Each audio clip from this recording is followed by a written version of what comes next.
Hello, hello. Well, I thought since someone had asked if I would resin this on video, that I would try to do that. I want to make a disclaimer and say I am no resin expert. If you're looking for that, you need to hit Aaron Ridley up. So I'll just show you how I do it. I use these graduated cups that I get off Amazon, and I'll put the link in the comments. And I measure out about how much resin I think I'll need. You want to use equal parts resin and equal parts hardener. I use the brand Art Resin because I've never had a problem with it yellowing out on me. So I put enough hardener in here to be half the amount. Like for this piece, I went ahead and made half a cup, which is probably going to be way too much. So I put a 1/4 cup of resin, and then I filled it the rest of the way to half a cup. And I have a silicone stick. I already mixed it because it needs to stir for 3 or 4 minutes, and I didn't want to waste everybody's time by just watching me stir. And I have a silicone popsicle stick. You can get all that stuff on Amazon. And I just fold it like I would a cake for 3 to 4 minutes until it really gets nice and clear. It'll start off kind of cloudy and swirly looking, and as you stir it, it clears out. And you want to make sure you're in a hair-free, dust-free environment. Unfortunately, I don't have anything fancy to put over stuff. I probably could put a cardboard box over this when I'm done, which I may do, just to keep the dust off of it while it's curing. I use one of these to spread it. Go ahead and pour it, start in the center.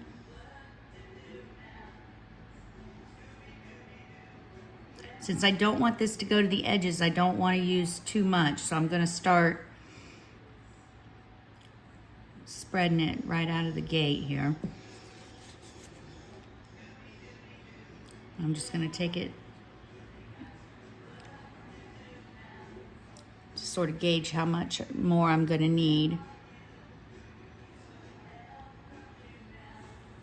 I'm hoping that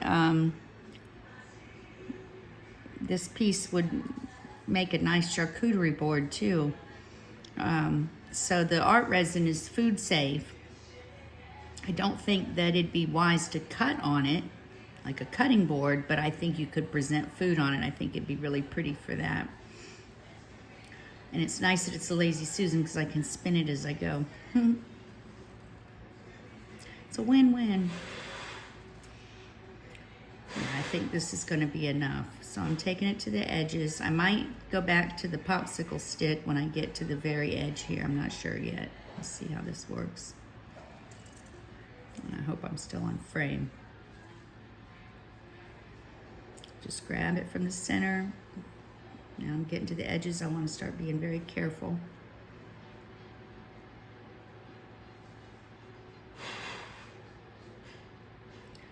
I'm going to try my best to avoid some drips here.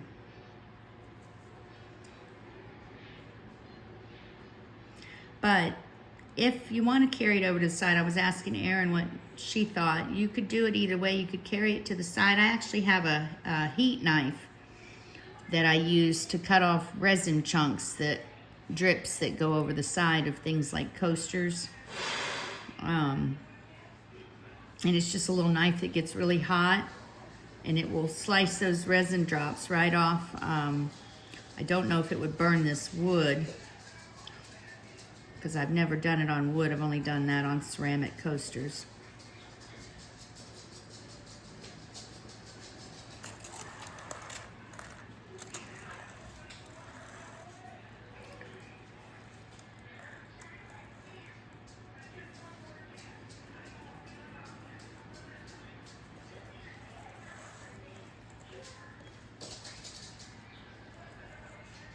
And the nice thing about resin is it's self-leveling.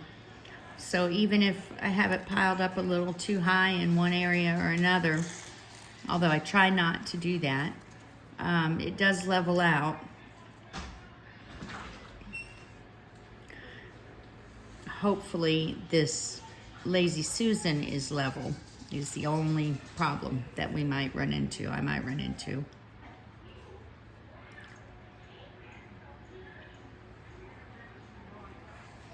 All right, and once you think you've got it everywhere, you want to really get under the light at different angles. Like I'm spinning this, I can see a few little spaces. A couple little spaces here where it didn't go all the way to the edge.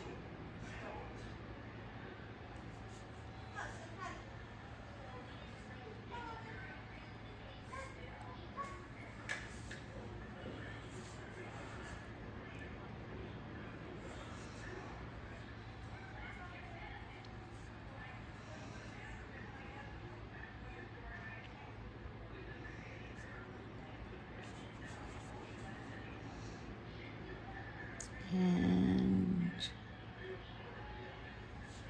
still trying to avoid going off the drips. So far I haven't had one. It's a lucky day.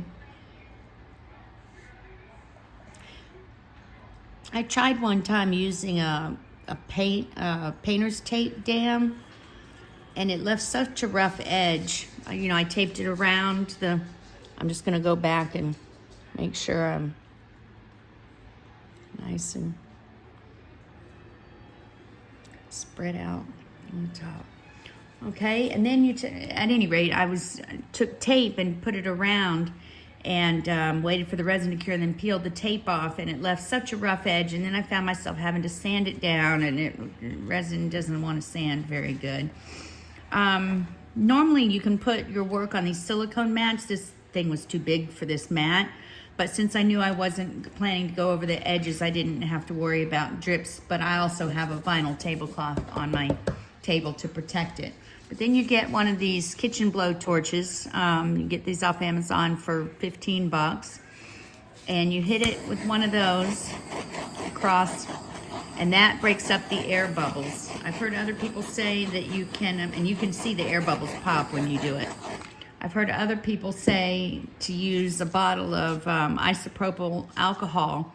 Don't use the two at the same time, obviously. I've heard that alcohol will pop the bubbles. I'm not sure. I've never done that. I've always just used the kitchen blowtorch. But there you go. That's how I do it. And make sure you wear gloves, and because it's a pain to get off your hands. And I think that's it. We're resined, and I'll just try to find something to dome over this to keep the dust off of it while it's curing. And it needs to cure for several days. Just to be safe. Some people say as long as a week. You want it to be nice and hard when it's before you want to do anything to it. Before I would certainly sell it, I would let it go a week. All right, y'all have a great rest of your weekend. Bye-bye.